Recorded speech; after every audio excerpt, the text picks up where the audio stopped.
Welcome back to my channel. ಹೊಸದಾಗಿ channel ನೋಡ್ತಾ ಇದ್ದರೆ ಸಬ್ಸ್ಕ್ರೈಬ್ ಮಾಡಿಕೊಂಡು ಸಪೋರ್ಟ್ ಮಾಡಿ.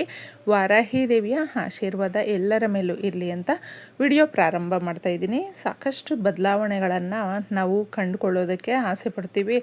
ಬದಲಾವಣೆಗಳು ನಾವು ಅಂದುಕೊಂಡಂಗೆ ಆಗದೇ ಇದ್ದಾಗ ತಪ್ಪದೆ ಸಿದ್ಧಶಾಸ್ತ್ರಗಳಲ್ಲಿ ತಿಳಿಸಿರುವಂಥ ಪರಿಹಾರಗಳು ಸಿದ್ಧಿ ಆದಾಗ ಈ ಕಾರ್ಯಗಳನ್ನು ಇದರಲ್ಲಿ ನಮಗೆ ತಿಳಿಸಿರುವಂಥದ್ದು. ಅಂದರೆ ನಮ್ಮ ಹಿರಿಯರು ಈ ರೀತಿಯ ಪರಿಹಾರಗಳನ್ನು ಅವರ ಜೀವನದಲ್ಲಿ ಬಂದಿರುವಂಥ ಕಷ್ಟಗಳನ್ನು ಪರಿಹಾರ ಮುಖಾಂತರ ಮಾಡಿಕೊಂಡು ತುಂಬ ಒಳ್ಳೆ ಫಲವನ್ನು ಕಂಡುಕೊಂಡು ಇವುಗಳನ್ನು ತಿಳಿಸಿರುವಂಥದ್ದು ಸ್ನೇಹಿತರೆ. ಸಿದ್ಧಿಯಾಗುತ್ತೆ ಈ ಪರಿಹಾರಗಳನ್ನು ನಾವು ಮಾಡಿಕೊಂಡಾಗ. ಮುಖ್ಯವಾಗಿ ನಮಗೆ ಬೇಕಾಗಿರುವಂಥದ್ದು ನಂಬಿಕೆ ಮುಖ್ಯ ಇದರಲ್ಲಿ. ಹಾಗೆ ವಸ್ತುಗಳು ಕೂಡ ನಮ್ಮ ಅಡುಗೆ ಮನೆಯಲ್ಲಿ ಇರುವಂಥ ಚಿಕ್ಕ ಚಿಕ್ಕ ವಸ್ತುಗಳಿಂದ ತುಂಬ ದೊಡ್ಡ ಬದಲಾವಣೆ ಅನ್ನೋದು ಆಗುತ್ತೆ. ಎಷ್ಟೋ ಜನಕ್ಕೆ ಈ ಒಂದು ಬಿಳಿ ಸಾಸಿವೆಯ ಬಗ್ಗೆ ತುಂಬ ಕಡಿಮೆ ಅಂದುಕೊಂಡು ಬಿಟ್ಟಿರ್ತಾರೆ. ಬಿಳಿ ಸಾಸಿವೆ ಅನ್ನುವಂಥದ್ದು ಎಷ್ಟು ದೊಡ್ಡ ಸಮಸ್ಯೆಗಳನ್ನು ಕೂಡ ಒಂದೇ ನಿಮಿಷದಲ್ಲಿ ಮಾಯ ಮಾಡುತ್ತೆ, ಕಷ್ಟಗಳನ್ನು ಪರಿಹಾರ ಮಾಡುತ್ತೆ. ಯಾಕಂದರೆ ನಮಗೆ ಯಾರಾದರೂ ನಮ್ಮ ವಿಚಾರವಾಗಿ ನಾವು ಬೆಳವಣಿಗೆ ನಮ್ಮ ಮನೆಯಲ್ಲಿ ಆಗಬಾರ್ದು, ನಮ್ಮ ಕರಿಯರ್ ಲೈಫ್ ಆಗಬಾರ್ದು ಅನ್ನುವಂಥ ಅಸೂಯೆ ಪಟ್ಕೊಂಡಿದ್ದರೆ ಆಗ ಯಾವುದೇ ಕೆಲಸವೂ ಕೂಡ ಫಲವನ್ನು ಕೊಡೋದಿಲ್ಲ. ನಾವು ಎಷ್ಟೇ ಅಪೇಕ್ಷಿಸಿದರೂ, ಎಷ್ಟೇ ನಾವು ಭಗವಂತನ ಒಂದು ದೇವಸ್ಥಾನಗಳಿಗೆ ಹೋದಾಗ ಆಲಯಗಳಲ್ಲಿ ಪರಿಹಾರಗಳನ್ನು ನಾವು ಮಾಡಿಕೊಂಡಾಗಲೂ ನಮ್ಮ ಒಂದು ಬದಲಾವಣೆ ಯಾವ ರೀತಿ ನಾವು ಆಸೆ ಪಟ್ಟಿರ್ತೀವೋ ಅದು ಆಗ್ತಾ ಇರೋದಿಲ್ಲ ನೋಡಿ. ಅಂತಹವರು ತಪ್ಪದೆ ಸೋಮವಾರದ ದಿನ ಈ ಪರಿಹಾರವನ್ನು ಮಾಡಿಕೊಳ್ಳಿ. ಸೋಮವಾರ ಅನ್ನುವಂಥದ್ದು ಚಂದ್ರನಿಗೆ ಸಂಬಂಧಪಟ್ಟಂಥದ್ದು, ಹಾಗೆ ಮನಸ್ಸಿನ ಕಾರಕ ಚಂದ್ರನು. ಆದ ಕಾರಣ ನಾವು ಈ ದಿನಗಳಲ್ಲಿ ಆದಷ್ಟು ಒಂದು ಬಿಳಿ ಪದಾರ್ಥಗಳಿಂದ ಪರಿಹಾರಗಳನ್ನು ಮಾಡಿಕೊಳ್ಳೋದು. ಶಿವಾಲಯಕ್ಕೆ ಹೋದಾಗ ನಾವು ಅಭಿಷೇಕವನ್ನು ಮಾಡ್ಕೊಂಡು ಬರುವಂಥದ್ದು. ವಾರದಲ್ಲಿ ಮೊದಲನೇ ದಿನ ಆಗಿರೋದ್ರಿಂದ ಯಾವುದೇ ಒಂದು ಸಮಸ್ಯೆಗಾಗಿರಬಹುದು, ಶಿವಸ್ವಾಮಿಯನ್ನು ನೀವು ಹತ್ತಿರದಲ್ಲೇ ಆಲಯ ಇದ್ದರೆ ಹೋಗಿ ಪೂಜೆ ಮಾಡಿಕೊಂಡು ಅಭಿಷೇಕ ಪ್ರಿಯ ಶಿವಸ್ವಾಮಿ ಒಂದು ಮಾಡ್ಕೊಂಡು ಬರಬಹುದು. ಇಲ್ಲ ಅಂದರೆ ಮನೆಯಲ್ಲಿ ಈ ಸಣ್ಣ ಪರಿಹಾರವನ್ನು ಮಾಡಿಕೊಳ್ಳಿ.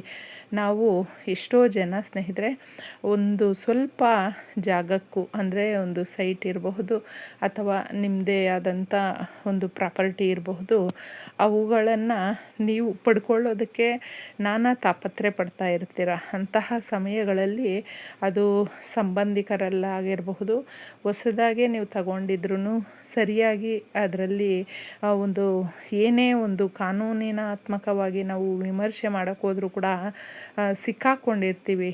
ಅಂದರೆ ಗೊತ್ತಿಲ್ಲದೆ ನಾವು ತಗೊಂಡ್ಬಿಟ್ಟಿದ್ದೀವಿ. ಈಗ ಇನ್ನಷ್ಟು ದುಡ್ಡು ಕೇಳ್ತಾ ಇದ್ದಾರೆ, ವಿವಾದಗಳಾಗ್ತಾ ಇದೆ, ಕೋರ್ಟು ಕೇಸು ಕಚೇರಿ ಅಂತ ಅಲೀತಾ ಇದ್ದೀವಿ ಈ ಜಮೀನಿನ ವಿಚಾರಗಳಿಗೆ. ಇದು ಯಾವಾಗ ಸ್ಟಾಪ್ ಆಗುತ್ತೋ ಗೊತ್ತಿಲ್ಲಪ್ಪ ನಮಗೆ ಅನ್ನುವಂಥ ಒಂದು ಮನಸ್ಥಿತಿಯಲ್ಲಿ ನೀವು ಇದ್ದಾಗ ಈ ಪರಿಹಾರವನ್ನು ಮಾಡಿಕೊಳ್ಳಿ.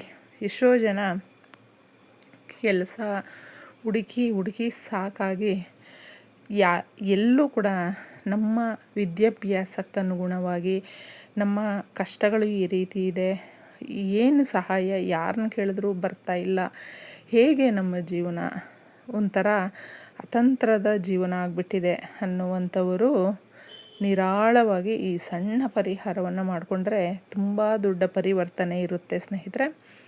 ಗಾಜಿನ ಲೋಟವನ್ನು ತಗೊಳ್ಳಿ, ಪಾರದರ್ಶಕವಾಗಿರುತ್ತೆ, ಅದು ಟ್ರಾನ್ಸ್ಪರೆಂಟ್ ಇರೋದ್ರಿಂದ ಏನಾಗುತ್ತೆ ಅಂದರೆ ಒಂದೇ ಒಂದು ನರದೃಷ್ಟಿ ಬಿದ್ದಿದ್ರೆ ಎಲ್ಲವೂ ತಲೆಕೆಳಗಾಗುತ್ತೆ. ಅಂದರೆ ಮನುಷ್ಯನ ಕಣ್ಣು ದೃಷ್ಟಿಗೆ ಅಷ್ಟು ಶಕ್ತಿ ಇರೋದರಿಂದ ಬಹಳ ಅಸೂಯೆ ಪಟ್ಕೊಂಡು ನಮ್ಮ ಬಗ್ಗೆ ಯೋಚನೆ ಮಾಡ್ತಾಯಿದ್ರೆ ನಾವು ಈ ಕಷ್ಟಗಳನ್ನೆಲ್ಲ ಎದುರಿಸ್ಬೇಕಾಗುತ್ತೆ. ಇದು ಹೋಗಲಾಡಿಸೋದಕ್ಕೆ ಸುಲಭ ವಿಧಾನ. 1 ಸ್ಪೂನಷ್ಟು ಅರಿಶಿಣ ಹಾಕಿ, 1 ಹಿಡಿಯಷ್ಟು ಉಪ್ಪನ್ನು ಹಾಕಿ, ನೀವು ಸ್ವಲ್ಪ ಸಾಸಿವೆಯನ್ನು ಹಾಕಿ, ಇದನ್ನು ಏನು ಮಾಡಬೇಕು ಅಂದರೆ ಕ್ಲೀನಾಗಿ ಅರಿಶಿಣದ ನೀರಾಗುತ್ತೆ, ಮನೆಯ ಹೊರಗಡೆ ಬಂದು ಸಂಧ್ಯಾ ಸಮಯದಲ್ಲಿ ಮಾಡ್ಕೊಳ್ಳಿ. ಇದನ್ನು ನೀವು ನಿಂತ್ಕೊಂಡು ಕ್ಲಾಕ್ ವೈಸ್ ಆಗಿರಬಹುದು ಅಥವಾ ಮೇಲಿಂದ ಕೆಳಗಡೆ ಆಗಿರಬಹುದು, ನಿಮ್ಮ ಪ್ರಾಂತ್ಯದಲ್ಲಿ ಯಾವ ರೀತಿ ದೃಷ್ಟಿಗಳನ್ನು ತಗೊಳ್ತಾರೋ ಅದೇ ಥರ ತೆಗೆದು ನಮಗೆ ಹಿಡಿದಿರುವಂಥ ನರದೃಷ್ಟಿ ಆಗಿರಬಹುದು, ನಮ್ಮ ಮನೆಯಲ್ಲಿರುವಂಥ ನಕಾರಾತ್ಮಕ ಶಕ್ತಿ ಆಗಿರಬಹುದು, ಹೊರಟೋಗಲಿ ಅಂತ ತಗೊಂಡೋಗಿ ಚರಂಡಿಗೆ ಹಾಕ್ಬಿಟ್ಟು ಬನ್ನಿ.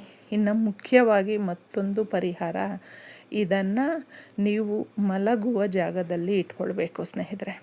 ಬಿಳಿ ಸಾಸಿವೆ ಅನ್ನುವಂಥದ್ದು ಸಮಸ್ಯೆಗಳನ್ನು ಬೇಗ ಪರಿಹಾರ ಕೊಡುತ್ತೆ. ಒಂದು ಗಾಜಿನ ಲೋಟದಲ್ಲಿ ಸ್ವಲ್ಪ ಅರಿಶಿಣ ಹಾಕಿ 1 ಸ್ಪೂನಷ್ಟು ಸ್ವಲ್ಪನೇ ಕುಂಕುಮ ಹಾಕಬೇಕು. ಬಿಳಿ ಸಾಸಿವೆಯನ್ನು ಹಾಕಬೇಕು. ಬಿಳಿ ಸಾಸಿವೆ ಯಾವಾಗಲೂ ಅಷ್ಟೇ, ಯಾರಿಗಾದರೂ ಈ ಒಂದು ಕೋರ್ಟು ಕೇಸಿಗೆ ಅಲಿತಾ ಇದ್ದರು ಅವರು ಕೂಡ ಬಿಳಿ ಸಾಸಿವೆಯನ್ನು ತಗೊಂಡು ದೃಷ್ಟಿ ಮಾಡಿ ಬಿಸಾಕೋದ್ರಿಂದ ಅದೆಲ್ಲವೂ ಹೊರಟೋಗುತ್ತೆ. ಅಷ್ಟು ಶಕ್ತಿದಾಯಕವಾಗಿ ಕೂಡಿರೋದ್ರಿಂದ ಇದನ್ನು ಮುಖ್ಯವಾಗಿ 1 ಹಿಡಿಯಷ್ಟು ನೀವು ಕಲ್ಲುಪ್ಪನ್ನು ಇದ್ರೊಳಗಡೆ ಹಾಕಬೇಕು. ಹಾಕಿ ರಾತ್ರಿ ಮಾಡಿಕೊಳ್ಬೇಕು. ಈ ಪರಿಹಾರಗಳನ್ನು ಮಾಡಿಕೊಳ್ಳುವಾಗ ಮುಖ್ಯವಾಗಿ ನಾವು ಯಾರ ಹತ್ರ ಕೂಡ ಶೇರ್ ಮಾಡ್ಕೊಳ್ಬಾರ್ದು. ಏಕೆಂದರೆ ನಮ್ಮವರು ಅಂತ ನಾವು ಅಂದ್ಕೊಂಡಿರ್ತೀವಿ ನೋಡಿ, ಅವ್ರುಗಳೇ ನಮ್ಮ ಶತ್ರುಗಳಾಗಿರ್ತಾರೆ. ನಮ್ಮ ಒಂದು ಮನೆಯಲ್ಲಿ ಏನೇ ನಡೀತಾ ಇದ್ದರೂ ನಮಗಿಷ್ಟು ಸ್ಯಾಲ್ರಿ ಬರ್ತಾಯಿದೆ, ನಾವು ಇದನ್ನು ತಗೊಂಡಿದ್ದೀವಿ, ಹೀಗೆ ನಮ್ಮ ಜೀವನ ನಡೀತಾ ಇದೆ ಅನ್ನುವಂಥ ಎಷ್ಟೋ ಗುಟ್ಟುಗಳನ್ನು ಹೇಳ್ಕೊಳ್ಳೋದಕ್ಕೆ ಹೋಗಬೇಡಿ.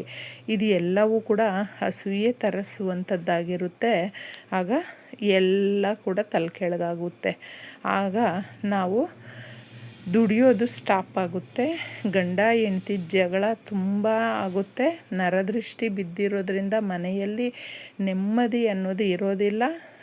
ಮಕ್ಕಳು, ಸಂಸಾರ ಎಲ್ಲವೂ ಕೂಡ ಒಂದು ರೀತಿಯಲ್ಲಿ ದಿಕ್ಕಾಪಾಲಾಗಿಬಿಡುತ್ತೆ, ಚೆನ್ನಾಗಿರೋದಿಲ್ಲ. ಅದಕ್ಕೆ ಇದನ್ನೆಲ್ಲವೂ ನಾವು ಸೂಕ್ಷ್ಮವಾಗಿ ನಮ್ಮ ಮನೆಗಳಲ್ಲಿ ಮಾಡಿಕೊಳ್ಳೋದ್ರಿಂದ ಕಾಲಕ್ಕೆ ಇದನ್ನು ಮಾಡ್ಕೊಳ್ತಾ ಇರಬೇಕು. ಅಂದರೆ ದಿನದಿಂದ ದಿನ ಬದಲಾವಣೆಗಳಾಗ್ತಾ ಇರುತ್ತೆ. ಅದನ್ನು ನೋಡಿಕೊಂಡು ನಾವು ಇಷ್ಟನ್ನು ಗಾಜಿನ ಲೋಟದಲ್ಲಿ ಹಾಕಿ ನಮ್ಮ ಮಂಚದ ಕೆಳಗಡೆ, ಇಲ್ಲಾಂದರೆ ನಾವು ಮಲಗುವಂಥ ಜಾಗದಲ್ಲಿ ಇದನ್ನು ಇಟ್ಟು ಮಲ್ಕೊಳ್ಬೇಕು. ಆಗ ನಮ್ಮ ಮನೆಯಲ್ಲಿ ಇರುವಂಥದ್ದು, ಹಾಗೆ ನಾವು ಏನು ಯೋಚನೆ ಮಾಡಿ ಮಲ್ಕೊಂಡಿರ್ತೀವಿ ನೋಡಿ, ಅದು ಎಲ್ಲವೂ ನಕಾರಾತ್ಮಕ ಶಕ್ತಿಗಳನ್ನು ಈ ವಸ್ತುಗಳು ಎಳ್ಕೊಳ್ಳುವಂಥ ಕೆಲಸ ಮಾಡುತ್ತೆ. ಒಳ್ಳೆ ರೀತಿಯಲ್ಲಿ ಉತ್ತಮವಾದಂಥ ಯೋಚನೆಯನ್ನು ನಾವು ಮಾಡ್ತೀವಿ. ಅದಕ್ಕೆ ಇಷ್ಟನ್ನು ಹಾಕಿ ರಾತ್ರಿ ಪೂರ್ತಿ ಇಟ್ಟು ಮಾರನೆಯ ದಿನ ಅದನ್ನು ಬೆಳಗ್ಗೆ ಎದ್ದ ಕೂಡಲೇ ತಗೊಂಡೋಗಿ ಚರಂಡಿಗೆ ಹಾಕಿ ಕ್ಲೀನಾಗಿ ಬಂದು ಕೈ ಕಾಲು ಮುಖ ತೊಳ್ಕೊಳ್ಳಿ.